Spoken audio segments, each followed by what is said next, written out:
coming tonight. Thank you so much for coming and listen to me, to what I would like to share with you, or what I would like to see for the position that I'm running for in Robertsdale, which is mayor for the city of Robertsdale.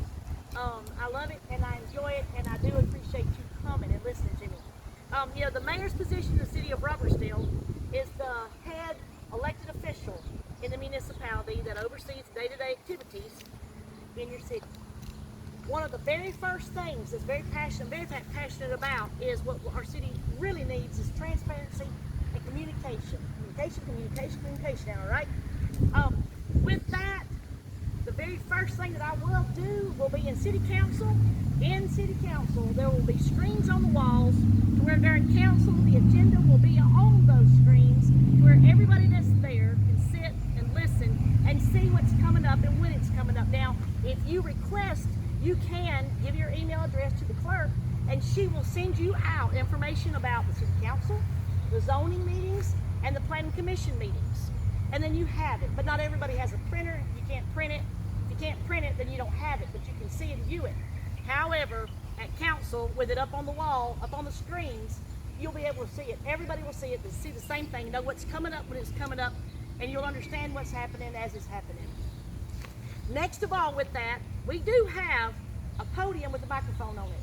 And we do have microphones that are up there with the mayor and council. Every one of them will be on at every meeting, so you can hear what we're saying when we're not talking loud and we're talking to each other. You'll still hear it. Everything will be transparent. And with that podium that'll be out in front of the council, that microphone will stay on. And everybody at every council meeting, if you've got something that you would like to say, there will be a point in time that you'll be able to get up there, get in a line, whether it's nobody, one person, or going out of the door. Everybody will have a point in time during the meeting to be able to get up and say what they would like to say. Whether it's a discrepancy, issues they got, whatever it may be, congratulating on something that they like or they're happy, whatever it is, people will have the opportunity to talk at every council meeting. And this will go live. It will be live. If it's live, you'll have the conveniency from your home sitting right there to watch everything that's happening. You'll understand what's happening. You'll know what's happening. You can call and ask questions if you have questions. If you don't want to come up to the city chamber, to the city and ask, you'll be able to see it for yourself and then call if you have questions, and you'll understand what you're asking and you'll understand your answer that much better. With that as well, whenever with our transparency, whenever the council then is over and we all go, that will go live right away to where everybody can see it. There is municipalities that surround us that do have this feature, and it is so nice, and it's what we need, period, done. It's what we need. Public safety. Our men and women that are out there, our law enforcement, do a great job. We can't do without them. There's no way. They're great.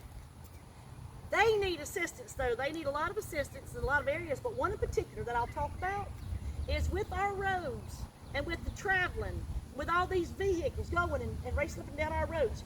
They catch them left and right, but you can never be at a spot every single time that citizens will see what's happening around your house, happening on the street next door when you're just driving over there and you see it happening wherever it is. Something that we need, and we've needed for a long time in areas, and I'll just use Wilters and East Silver Hill Avenue as an example. As you're coming into the city limits, it says 35. Not everybody catches that 35. Not everybody sees it. Not everybody sees it.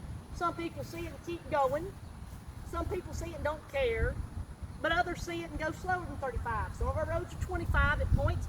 But at this point, if we had something such as a flashing light there that says 35, 35, or this is your speed, whatever it may be, something to slow people down, it could create a great, much more of a public safety feature for all of us. Our sidewalks up and down all these streets that we have now are wonderful. Some of them are too close to the highway. However, if we had these signs up, if we had these signals and signs up, it would make a difference. And if these policemen have these instruments that will assist them, and when they're sitting at corners of intersections like they do up here at East Silver Hill Avenue and College Street, people very well will be slowing down before they get here instead of flying up here and landing on brakes if they have something they see, as well as some of these roads, for instance, you live on Wilters, I live here, so I'll talk about those two. If we had a sign that says, stop sign ahead, it would be great. It would be great. I, living right here at this intersection, see day and night, all day long, folks coming and flying, and then they are, they're hitting their brakes and skidding, trying to get stopped because they don't see it, especially at night, I guess, with your lights. You don't see that stop sign until you get on it. So if you at least had something letting you know, slow down, something letting you know a stop sign's coming, it would make a difference. Now, if folks are still flying through, the cops catch them, that much more is your reason that you're going to get that ticket when you're in court. Because you got a ticket from the police officer, so you're going to be in court. That much more of a reason that you should have been watching out. And you know what? If we do just even something as minor as that, more things as well, but minor as that, when people come to Robertsdale, what have we all done? We've all been a part of a city or a municipality and seen or drove through. You don't go fast through Somerdale. Y'all remember back in the day, don't go fast through Somerdale. You will get caught and pulled over and get ticketed. You will. Silver Hill. Don't go fast through Silver Hill. You'll get. If people will start saying, don't go through fast through Robertsdale. Whenever they've got that knowledge, knowing they're gonna get you, and there's all these other instruments out there that's helping our law enforcement. The people will respect Robertsdale and will say, don't go fast through Robertsdale. Whenever you come back from Birmingham to the beach and you come through Robertsdale, don't go fast because they'll get you. That's all it takes is something minor to help get respect, and that's for citizens here, as well as just anybody traveling through. For water and sewer, love to touch on water and sewer. We've had a lot of information out there. You might have seen some of it. However, whether you have or not, we have received finally, over the years, working on monies to go towards our water and our sewer, received great grants at this point in time. And it's no secret that Robertsdale has issues. It's no secret. It's no secret that neither does any other municipalities around us, the county, any of them. That's a lifelong issue that we'll always have, no matter what. However, there's a lot we can do. Working on what we're working on right now with the grants that we have, monies that were budgeted by the city in advance, our wastewater treatment plant has now been upgraded a lot. Got new screens in there. We've got the pipes that's been worked on come down to the wastewater treatment plant. Because of that, the whole project isn't due to be completed until around the middle of the summer. But because of what even is already complete now, where we took in 1 million gallons of water a day, we already take in 2 million of gallons of water a day. Because of that, that lets you know what the work we have done out from the wastewater treatment plant and the work there has taken pressure off of pipes that's funneling down that way. You might have traveled uptown and seen behind on the little back road, little back road behind Sweats, behind Stassky Insurance Agency. All that's dug up. That's where an area they've been working in, and all that area funnels and comes straight down to the wastewater treatment plant too, as part of what has been set to be worked on at this time. So a lot of major upgrades have happened. It's going to take care of a lot of area, and hopefully and prayerfully a lot of people. Of course, though, it's not going to touch everybody. Sadly, there's people in our municipality that have the sewer, the manholes run over in the front yard, right in the front yard, right in the backyard, right in the backyard. And now it's not that it's the city's fault that there's a house there and the line's there and this is happening, but it's the city's negligence that we don't at least have what was my number one thing: communication, transparency. Talk to folks, let them know what we're doing. This going live in city council will make a big difference, and that will help. Speaking to folks, talking to folks, let folks know what we're doing, more so than just the Facebook. Not everybody looks at just Robertsdale, city Facebook to get out. When you get out and you speak to people again live, will make a huge difference. And I want you to know that is a subject when I talk to you about it, or you talk to me about it, I'm a whole lot closer to where you are. Very well not where you are, I can promise you that. But closer to where you are as this 24 acres that's adjacent here to my backyard with the horses, the ponies, and the cattle are, it's 4 manholes. 4. And over many years, they gushed go over. And from this little back porch, I can look down and there's one straight down and I can see it. And and I can smell it. Again, I'm very thankful it's not in my backyard or my front yard. However, I see it, I can smell it. And there's a point in time that the animals, whether it's the big horses, the little miniature ponies, the cattle, or the calves, come walking up here. When we go down there every day to feed and they come up, then we'll see on their ankles the discoloration and know where it came from. I have it, it's near and dear to my heart in a way that as I talk to you about it, or you talk to me about it, I'm there with you. I'm there with you. So that takes me straight to with infrastructure, to all these subdivisions coming in. And I know we've got a lot of concern with subdivisions, and to be had, by all means, to be had. We cannot regulate a party that owns property and wants to sell it to not know what's going to happen, or know that it's going to be sold for a subdivision, or know that they're going to do the subdivision themselves. We can't stop people from doing what they're going to do with their private property. But what we can do is during our zoning meetings, as the land changes over, and then the plan commission meeting, as there's meetings with the public and that board, with those meetings, for everybody on those boards, planning commission, the zoning board of adjustments, to understand more of what they're looking at, what they're doing, a little education, have a little class on it, talk with them more about it. There's some folks that know a lot, and then there's some folks that really don't know much, but understand what you're talking about. But we need everybody to know everything, because with questions asked, if infrastructure is not up to par, if something's not right, which we've had places in the city that's been like that, then we can't come in with it. And the citizens have had to go and fight during that meeting against it, because of what's already happening to people's already to the infrastructure there for people in their yards and their homes. So a lot of education takes us straight back to number one: transparency.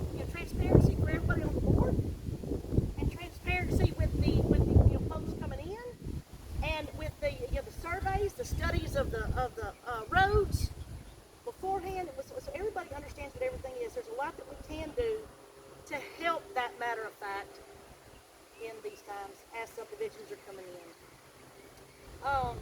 I wanted to touch on libraries. Our Robertsdale Public Library, I'm very proud, just to let you know, the state had mandated that these public libraries throughout the state of Alabama have different wording and changed wording in the public libraries policies, and abiding by them, having all books of concern where the adults can see them and get them and check them out, and not in the children's section. And this was rewritten in that area, and it was passed by council, but first and foremost and proudly, as they rewrote it, sent it to the state library system for them to approve, because that's what you had to do. They approved the wording and the write-up on it the very first time, which was great. Brought it back and council approved it. And, because we care about our children, we care about, what happens. And, what adults want to do is everybody's business, everybody's own. But the children in the public libraries, that's been taken care of. This is here, if you'd like to peek at it. I also have our budget for this year, 2025. If you want to come up and look at it, a lot of good information in there. Beautiful flowers. My friend, thank you so much for bringing them. And so then I wanted to tell you what I would love to see. There's a lot more to touch on. We'll touch on it at other times, or we'll talk after this is over. But what I would love to see, the state, Alabama League of Municipalities, you can go through, has an act where each municipality can have a junior council. So Robertsdale can have a city of Robertsdale junior council. Children within the appropriate ages and then for the guidelines from the high school or from the private school, however, come in and then we would reform and have a junior council. They would have their own little meetings. They would learn, what they're doing, what they're to do. There would be classes for them to go to. A great opportunity for our youth in our schools to learn about our government. And they take government in high school, but the economics of government, but to learn about the economics of government in your city. And on trips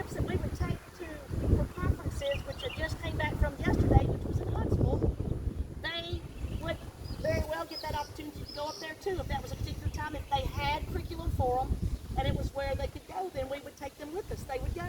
They would have their own meetings, and there's the advisors over them from the state, and they would hold their meetings, they would hold their business, and they would learn so much. They would come back and report to council, and again we would go, we would listen to their meetings and see them. Anyway, what a wonderful opportunity for our youth to know more of what we're doing and learn it now while they're still here with us. Because all our children, we want the best for them. We want their education to be the greatest. We want them to go to college or have that trade. That's what I did. I did go to college with that trade. You want the best for them, whatever that path is. But at the same time, you want them to understand what it's about. And if you give them opportunities such as that, that's one student, if not more, that very well, if they do leave to go to that vocational school, they do leave to go to college, then they'll come back, maybe come back to Robertsdale and then work here and live here. We love our community, we love our town, we love it's our city, we love it, and our kids, our students, just any opportunity, and that's one great one, and I love it, and I would love to see, I will see that. So live locally, Alabama. That is a wonderful, wonderful thing that the Alabama League of Municipalities has set up for the municipalities in the state of Alabama to be able to participate in if you'd like to. And you go through the league and you work with them, and you follow your sheet of your items to achieve. And whenever you do, as your city, they end up coming down and they make a little video of your whole town, what you're doing, what you've talked about doing, what your regulations were that you accomplished, and they give that to you. But it can be put on if it's on national on TV, or if it's on our Facebook page, and it'll be all about Robertsdale. Say Robertsdale Big, it'll be all about Robertsdale. It'll be Live Locally Robertsdale, and our state will have part in fixing that up for us. It's an opportunity of something we can do to showcase our city, but we just have to reach out and do it, and I will do that. I will say, Loxley, Richard Till, the mayor of Loxley, and that council has done that, and they have an awesome video that they continue to show at our league meetings for the whole state to see. And it's wonderful. If Loxley can do it, Robertsdale can do it. And it just would be great. Our chamber could have it, our chamber could show it. So I want to see that. Our Veterans Park. We have talked about a Veterans Park off and on over the years. Where one would have a great site for it, a different site for it, or something. We've talked about different things. But we need to see it. I love to go through Loxley and see Loxley's, Memorial Park right there on 59, go through to Silver Hill, right on 104, you see that? They just look so good. We've talked about one for so long. That's one of those things we've talked about, but we need to see it. When you're ready to see it, of course, we have to watch, we have to look for funding, we have to, budget, we have to do that, but we need to do that. We need to have that up for our veterans. And we need, on Memorial Day weekend, next Monday is Memorial Day, not this Monday, but next Monday is Memorial Day weekend, and we will have a program. You've been in our program before. I believe you've been in our program before. If you're a citizen of the city of Robertsdale and you're a veteran, in good standings veteran, when you discharged, you can be in our, we would love for you to be in our program. And there's a few of us on the committee that reaches out, looks for folks that, have not been a recipient. 1992 was when it was started, and it's for the living. It's for the living. So we don't do anything on Veterans Day at the city. Our St. Robertsdale Senior Center does, and they do a great job. It's at the PZK, and it's wonderful. It's a wonderful program. I've went several years. It's a wonderful program. But I would see Robertsdale to memorialize in memory of on Memorial Day from here on out. I would love to see, and we've needed for a long, long time, had basketball courts for years, all the years I was growing up, basketball courts. A young man came not long ago and asked, would the city of Robertsdale put up a basketball court, actually about 2 councils ago, asked, would Robertsdale put up a basketball court? He loves to play basketball, he plays for the team, for the high school, and he would love to be able to practice that. He would love to have one. We talked about that'd be great to have, But we don't need to talk about it. We need it. We needed it yesterday. We needed that ballpark yesterday, the basketball court yesterday for our kids. Pickleball court. We need a pickleball. We've talked about that. We've talked about putting one in behind the tennis courts. We own that land to clear it out. But We just need to go on and do it. I know that soccer fields, you know, we've talked a little bit about soccer fields. We talked about a particular place that didn't pass the council where, you know, it was going to be put. So, but we've got a lot of land to put them other places. Where we were in discussion for them to be put was not a good place to put the soccer fields, and that was a quick last-minute decision, and so it was turned down. And they need to go up. We have plenty of other land, and they need to go up. They need to go up. The long time swimming pool that Robertsdale has not had, we so need it. It's been a long time since we've had one, and we need to get it back. We need to have one. You know, we have grown so much, and everybody leaves and goes to the other municipalities to swim. Now, we have a swim team at Robertsdale High School. Our high school has a swim team. They have came before the city council years back and asked, would we consider putting in a swimming pool, because they have to drive their own selves, use their own gas, and drive over to Daphne where they were practicing every day that they were to practice. And all the team had to drive over and go. Everybody had to make that trip, and that's where they practiced. And nobody ever got to come to Robertsdale to swim because we didn't have, you know, a pool at all. We need the pool. We need the pool. Our school needs our pool. The citizens need our pool. Swimming lessons. We finally learned to swim. We finally got out of the dog paddle stage. However, you know, I remember whenever I was little in our Robertsdale pool, learned how to swim. Took swimming lessons. We need it. We need it. We need it. We need a swimming pool for so many reasons. You know, that we could have early in the mornings, and could have the fitness and the, you know, working out in the swimming pool, and then the rest of the day for the children or the citizens. Also, I have two more things just to mention, and I want to let you know what they are, and it's what I'm advocating against. One is the eminent domain that was passed. I said no. I still say no. Second is a separate utility board for the city of Robertsdale. We do not need a separate utility board for the city of Robertsdale. I advocate against those two things. I thank you all so much for listening to me, and I would love to be able to you know, visit with y'all, or if y'all have any input, you know, for us to visit and talk.